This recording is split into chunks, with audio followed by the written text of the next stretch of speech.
Aku nanya ke temen aku, ini masih jalan gak sih rumah sakitnya? Enggak, ini udah lama kosong, kata dia gitu. Terus akhirnya kita nyoba masuk. Nah pas masuk ini hawanya langsung beda Kak. Kerasa perih sih Kak, cuma aku gak penasaran yang aku buka gitu. Jadi itu aku baru sadarnya pas udah di rumah aja. Pas di rumah aku abis ganti baju, kaget Kak.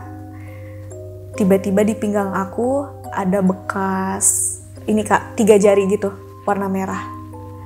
Dan aku kaget banget. Gak tahu ruangan apalah. Pokoknya dia lihat sosok kayak suster gitu. Semuanya lihat? Iya, betul. Semuanya? Iya, Satu semuanya, guru? Kak.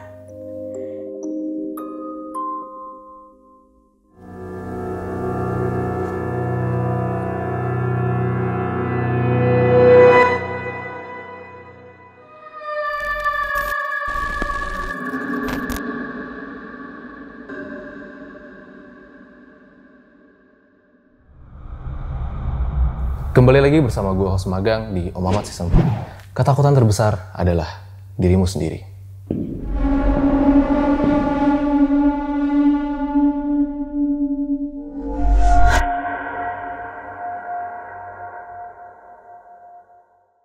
Nah, hari ini gue masih ada di Bandung karena kemarin sempat ada acara dari launching buku kita Hilang Dalam Dekapan Semeru. Nah, di sana gue nggak sengaja bertemu dengan narasumber yang Tete Gelis Bandung nih. Nah, yang cerita pertamanya itu sempat dihostin sama Bang Fajar yang beliau menjadi profesi jadi pramugari. Dan ternyata selain jadi pramugari, masa kecilnya Teh Nina ini pernah mengalami kejadian horor di salah satu rumah sakit yang menjadi urban legend banget lah di Bandung. Dan itu merupakan rumah sakit yang mungkin buat warga Bandung udah jadi destinasi horor kali ya pada waktu itu. Dan juga sempat viral di beberapa media karena sering didatangi sama kreator-kreator maupun TV. Langsung aja nih kita sambut. Selamat malam, Kak Nina. Kembali lagi nih di RJ 5. Iya. Jadi hari ini mau cerita tentang pengalaman yang waktu kecil itu ya, aku dibisikin sama tim konten. Zaman sekolah, zaman SMP Kak. Zaman sekolah ya? Betul. Itu 10 tahun yang lalu. Serem banget emang rumah sakitnya ya? Iya betul, serem banget. Bukan mitos doang berarti ya? Bukan, bener. karena aku ngerasain sendiri sih Kak. Nah, gue juga sempat sebelum tag ini baca-baca di artikel, kalau dulu tuh sebenarnya rumah sakit itu peninggalan zaman Belanda ya Kak ya? Iya. Zaman Belanda, dan tahun 2000 awal itu sempat dicoba untuk renovasi, ingin dipakai. Tapi ketika direnovasi itu, pekerja-pekerjanya itu banyak diganggu sama makhluk-makhluk karena jadinya banyak yang nggak kuat dan jadinya terbengkalai. Iya. Gitu. Aku baca di artikel sih, nggak tahu benar apa enggak, tapi kayaknya bener. Nah tapi sekarang dengar-dengar sih udah mulai direnov dan mau aktif lagi ya Kak ya? Iya Kak. Kita samarin aja deh ya, biar nggak nyebut merek.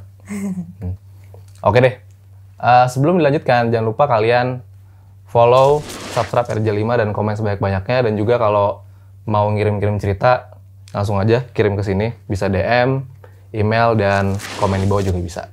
So langsung aja, berikut adalah ceritanya.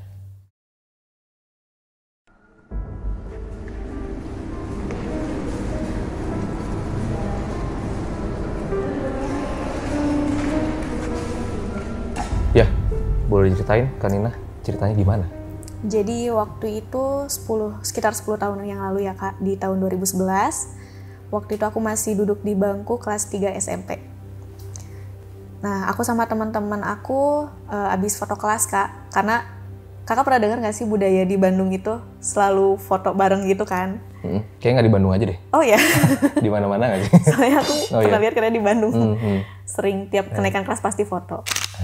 Nah, jadi abis kita foto kelas, nah kita nggak langsung pulang tuh Kak. Tiba-tiba salah satu teman aku cowok dia usul, main yuk katanya gitu. Kira-kira ya nongkrong ya Kak. Ternyata dia langsung usulin, gimana kalau mainnya kita wisata horor kayak. Nah, wisata horor itu kan kita pasti nyangkanya kayak main ke pasar malam yang ada itu kan Kak, apa? Rumah horor. Rumah horornya. Ternyata kata teman aku, enggak, ini kita main ke rumah sakit katanya. Rumah sakit yang udah lama lah pokoknya katanya gitu. Rumah sakit horor. Nah, aku dan teman-teman aku itu nyangkanya rumah sakitnya masih beroperasi, Kak. Jadi kita iya aja tuh saat itu. Ya udahlah, kita akhirnya setuju. Pulang dari foto studio kita naik angkot jalan ke daerah jalan deket Jalan Banda gitu, Kak, di Bandung.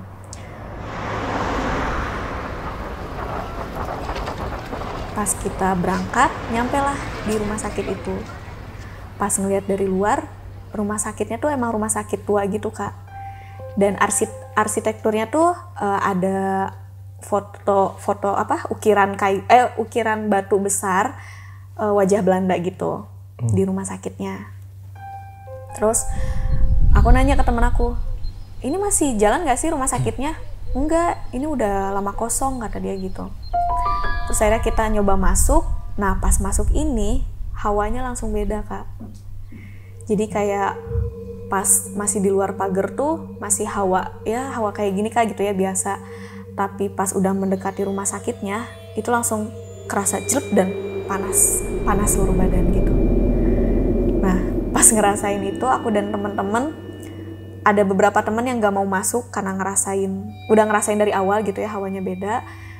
Tapi aku nekat, aku malah masuk. Padahal saat itu kondisi aku lagi head, Kak. Berapa orang? 28 sekelas? orang. Oh, sekelas ya? Iya, betul. Satu kelas, 28 orang, kita main ke sana. Paling 3 orang gak jadi masuk, dan sisanya kita dibagi-bagi regu. Kayak gitu biar, ya kamu bebas main ke sana, kita ke yang sebelah sana, gitu-gitulah. Berarti posisinya nih, Kanina abis photoshoot langsung ke rumah sakit itu. Berarti masih siang hari ya? Iya, itu siang-siang, Kak. Siang-siang dan kita masih pakai seragam. Betul banget. Ini emang kebiasaan anak sekolah ini. Bandel ya, Kak? Bandel. Oke. Bukannya langsung pulang. Pulang ke rumah sakit malah. Ya gimana, Kak? Gitu. Nah, terus aku kan lagi head, tapi aku malah maksain masuk. Sebenarnya penjaga rumah sakitnya tuh udah ngomong, di sini ada yang lagi head nggak, katanya. Terus aku ngebohong, Kak. Aku bilang enggak, kata aku gitu. Karena aku penasaran kan, Kak, pengen ikut main sama teman-teman lah gitu, pengen tahu rumah sakit itu gimana. Habis itu penjaganya selain nanya di sini ada yang lagi head gak, terus dia bilang, jangan sompral, jangan teriak-teriak di sini, jangan juga terlalu penasaran. Ya kalau mau lihat ya udah lihat-lihat aja. Terus nanti ada beberapa ruangan yang gak boleh masuk. Contohnya katanya misalnya kamar mayat di lantai 3, terus ruang bersalin, terus ada juga katanya di pojokan gitulah ruang operasi kayak gitu. Kita iya aja tuh, Kak. Habis itu kita kasih kayak uang rokok gitulah, ngasih ke si penjaganya. Akhirnya dia ngizinin, oke. Oh ya sebelumnya nih aku mau nunjukin, katanya. Di situ dia ngasih lihat segelas kopi, terus dia bilang, ini tuh sesajen.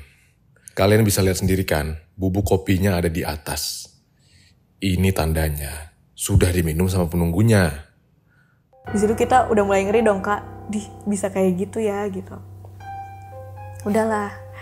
Habis itu kita misah tuh 10 orang yang satu lagi 5, karena kan yang 3 nggak jadi, Kak.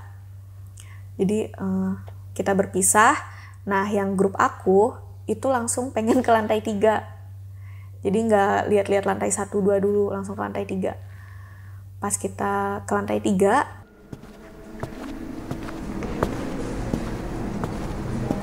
nah pas lagi naik, aku kaget, Kak.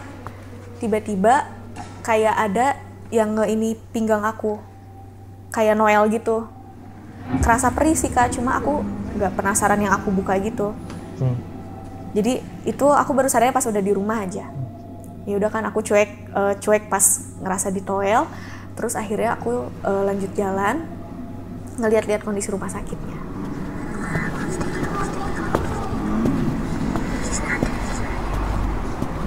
Pokoknya itu aku sadar-sadar di rumah, Kak.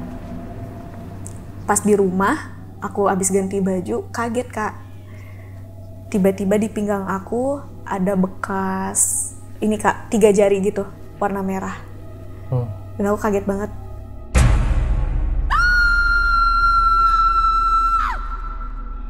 wah ini nggak mungkin orang lah kayak, maksudnya masa sih teman seiseng itu. Terus kan kalau teman pasti kerasa gitu kan, ngebuka bajunya lah sedikit gitu. Ini benar-benar ada ya bekas 3 jari itu. Habis itu aku lanjutin naik tangga, terus kita lihat-lihat setiap ruangan.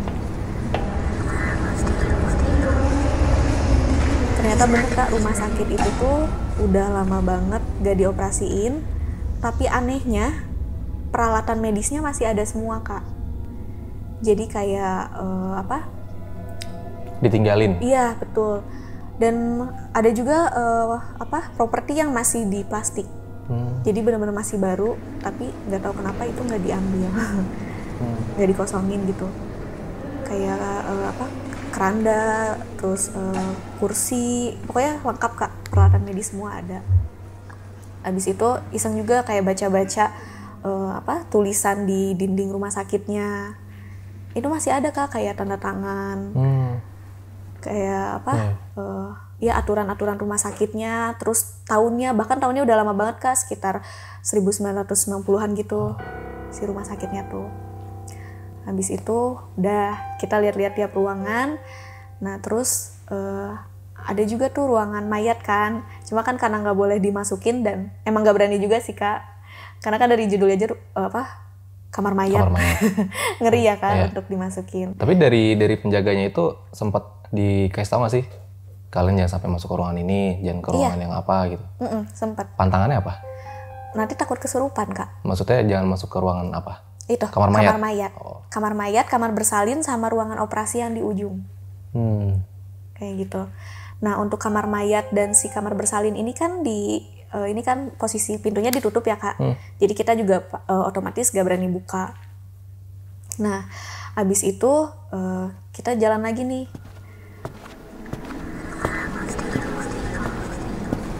Nah pantangan yang ketiga itu kan ruangan operasi nggak boleh ya Kak, yang di ujung.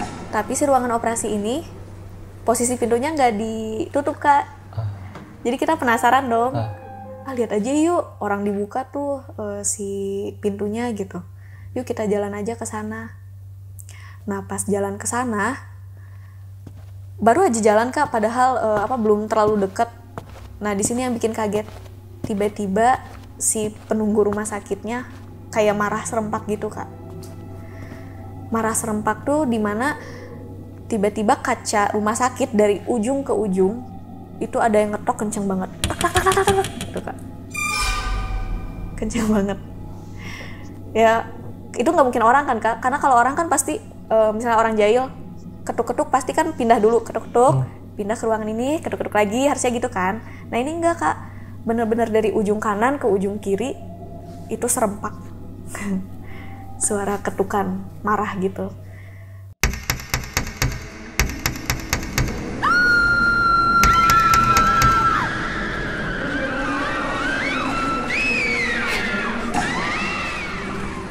Di situ kita langsung teriak lari lah, ketakutan, gak jadi ke ruang operasi itu.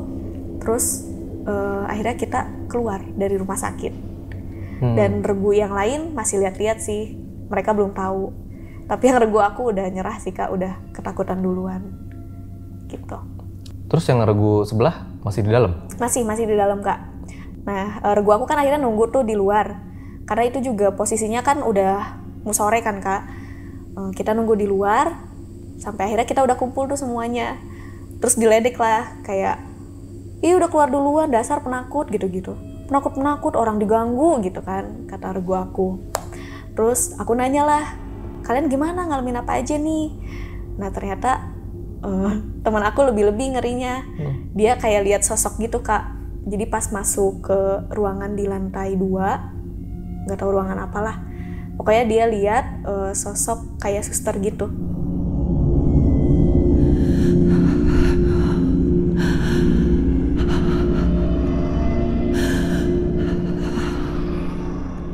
Tiba-tiba noleh kepalanya dan dia langsung kaget Kak. Semuanya lihat? Iya betul. Semuanya? Iya Satu semuanya grup? Kak. Jadi akhirnya pas kita cerita-cerita di akhir, kita cerita mana yang paling horor kayak gitu. Tapi kita trauma sih Kak, nggak mau masuk lagi ke rumah sakit itu. Karena ini lebih horor dibanding rumah horor yang Rumah hantu. Iya, rumah hantu gitu. Karena ini beneran. kan real, Kak. Hantunya beneran. Iya, betul. Gitu. Nah, terus abis itu udah mau menjelang maghrib, penjaganya juga udah ngasih tahu kalau ini nggak boleh buat malam-malam, Kak. Pada saat itu ya, tahun 2011 tuh nggak boleh dikunjungin malam-malam. Akhirnya kita pulang. Nah, pas pulang ini, aku sendiri ngerasa beda, Kak. Jadi dari aku pulang di angkot, itu aku banyak ngelamun, diem terus. Terus abis itu aku nyampe rumah, ya aku ngelihat yang bekas cakaran tadi. Abis aku ngelihat bekas cakaran itu, besoknya saat sekolah,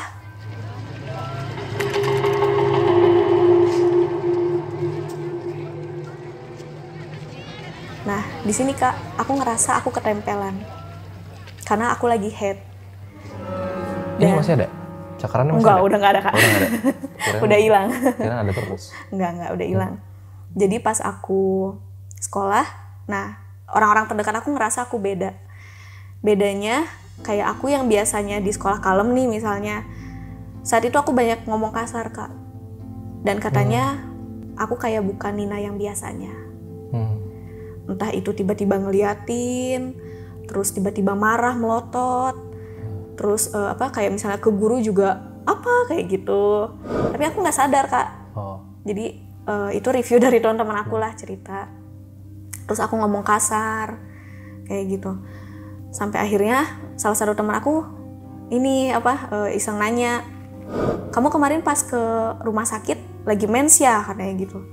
Terus aku bilang, iya, aku akhirnya jujur kan, Kak. Terus kamu sih katanya, tuh kan jadi kamu kayak gitu, kemarin tuh kamu berubah banget tahu, jadi kasar lah, terus marah-marah, melotot, ngelamun katanya, nggak mau komunikasi sama teman-teman sekelas, katanya kayak gitu. Ya udah, itu aku bisa sembuh lagi setelah aku beres head dan aku mandi besar, udah bersih lagi.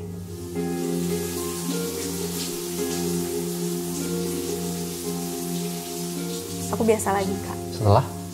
Setelah 7 hari gitu. 7 hari? Karena pas aku datang ke rumah sakitnya itu aku baru datang bulan hari pertama. Berarti selama 7 hari itu di sekolah sering ngamuk-ngamuk? Iya, betul, Kak. Sering ngomelin guru gitu? Iya, tapi nggak sampai kesurupan yang teriak-teriak gitu, enggak. Dipanggil BK? Enggak, Kak. Nggak sampai? Nggak sampai dipanggil BK. Sebenarnya kesempatan bagus loh. Kenapa, Kak? Bisa nggak ngerjain PR, bilang lagi kesurupan. Iya kan? Iya, kayak gitu sih, Kak. Cerita pengalaman selama ke rumah sakit terbengkalai puluhan tahun di Bandung. Dan yang aku tahu sekarang udah mulai direnov lagi dan bakal dioperasiin. Cuma tetap aja ngeri ya, Kak. Apalagi kalau aku datang ke sana mungkin aku flashback dan misalnya aku lagi sakit malah makin sakit nanti ke sana. Kalau sakit mau ke sana? Enggak, Kak, makasih. Wah, ini yang gue cakar nih 10 tahun yang lalu gitu. Iya, kayak gitu, Kak. Nah, tadi kan yang di sekolah ya. Kalau misalnya yang kerabat di rumah, ibu, bapak gitu, ngerasain apa? Pasti kan bakal beda kan kalau di rumah. Kalau di sekolah ngomel-ngomelin guru segala macam. Kalau yang dari yang lain gimana? Kalau orang tua sih ini, Kak, ngomel akhirnya. Jadi pas aku cerita, iya mah kemarin aku pulang dari foto kelas, aku main ke rumah sakit, gitu-gitulah. Terus mama langsung bilang, makanya jangan sompral kamu tuh, katanya. Kan makhluk lain juga gak suka diganggu, katanya. Walau kalian niatnya cuma main juga, ya sama aja itu ngeganggu tempat mereka gitu. Soalnya selama aku di rumah juga sama, aku tiba-tiba jadi pemales kayak gitu. Mama, orang tua aku paling marah-marah tentang jangan sompral. Tapi selama 7 hari itu nggak pernah ngeliat ada penampakan di rumah atau di mana. Kadang suka ada, kalau ketempelan tuh kan kadang-kadang sosok yang nempel tuh kadang suka ingin menunjukkan eksistensinya segala macam lah. Kalau Kanina nggak waktu itu ya? Nggak, karena nggak mau juga sih ngelihat. Kayaknya ngeri banget ya, Mas, kalau misalnya sampai ngelihat penampakan kayak gitu. Oh iya, Mas, selain dari orang tua sih yang paling ngerasain pacar aku. Jadi pacar aku tuh... Oh, udah pacaran ya SMP ya? Udah, Mas. Tapi ya alhamdulillah sekarang jadi suami sih. Wah, lama ya? Iya, Mas, alhamdulillah. Ih, mantep loh. Gak jagain jodoh orang. Ayo udahlah, nggak usah dilanjut. Sedih kalau diinget-inget. Iya, Mas. Jadi pas aku abis dari rumah sakit itu, pacar aku ngerasain banget perubahan aku. Kayak dari chattingan kan kelihatan ya, Mas. Aku yang biasanya nggak pernah ngomong bahasa binatang, tiba-tiba keluar bahasa binatang. Kayak gitu. Terus pas ditelepon aku tuh kayak ngamuk-ngamuk, apa sih gitu-gitulah. Pokoknya aku bener-bener jadi galak, terus temperamen, ngomongnya kasar, sampai pacar aku tuh bilang, ini bukan kamu loh, kamu yang biasanya nggak kayak gini gitu, kamu tuh kenapa sih? Pokoknya selama seminggu itu aku berantem terus sama pacar aku. Dan pokoknya pas aku sadar, dari situ pacar aku nggak ngebolehin aku datang ke tempat-tempat horor lagi. Bahkan sampai sekarang sih Mas, iya. Kayak misalnya aku pengen iseng masuk ke rumah hantu juga nggak dibolehin. Dia takut trauma. Tapi yang selama 7 hari itu kesadaran dari Kanina ini full gitu, tapi nggak nyadar ngomong kasar. Apa gimana ya? Iya, jadi aku nggak sadar ngomong kasar, tapi aku ngerasa hawa badan aku tuh panas Mas. Panas? Iya, bener-bener dari ujung kepala sampai ujung kaki tuh kayak ngerasa panas dan kayak berat kayak gitu. demam. Betul, kayak gitu. Sampai akhirnya pas head aku mau selesai, ya aku mandi besar. Habis mandi besar, udah Mas. Dari situ aku nggak ngerasa hawa panas itu lagi. Kayak biasa? Iya, ngerasa ringan dan udah biasa lagi. Sampai orang terdekat aku akhirnya nyeritain, kamu 7 hari kemarin sumpah beda banget katanya. Tapi ya sekarang udah biasa lagi. Kayak gitu Mas. Tapi emang biasanya cewek kayak gitu ya guys. Kalau PMS, lagi mens, sebenarnya emang sering kayak gitu sih. Sering marah-marah. Sering marah-marah gak sih? Bener. Tapi nggak semarah yang tadi kali ya? Iya. Beda ya? Beda banget Mas. Sama itu aku ngerasa hawa panas itu. Oh iya. Karena itu udah aku rasain waktu aku nyampe rumah sakit. Pas udah deket rumah sakit udah kerasa beda. Nah dari situ kayak nempel terus gitu. Intinya sih pelajaran yang aku ambil, kita tuh kalau emang lagi head gak boleh main ke tempat-tempat horor gitu sih Mas. Yang memancing lah ya? Iya, karena pasti ya setan lebih seneng pas kita lagi kayak gitu kan. Karena kan keadaan kita lagi kotor gitu. Gitu sih Mas. Oke deh, luar biasa banget. Bakal banyak sedikit pertanyaan di closing. Bingung kan lu? Sedikit banyak.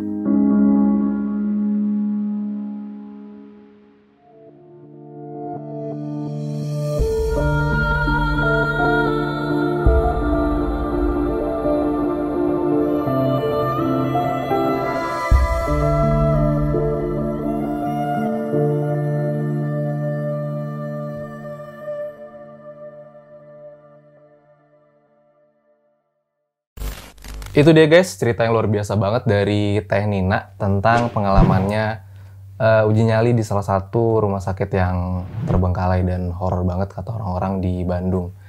Nah, kebetulan sebelum jadi host di sini setahun yang lalu aku juga udah pernah nge-host narasumber tuh, Kak.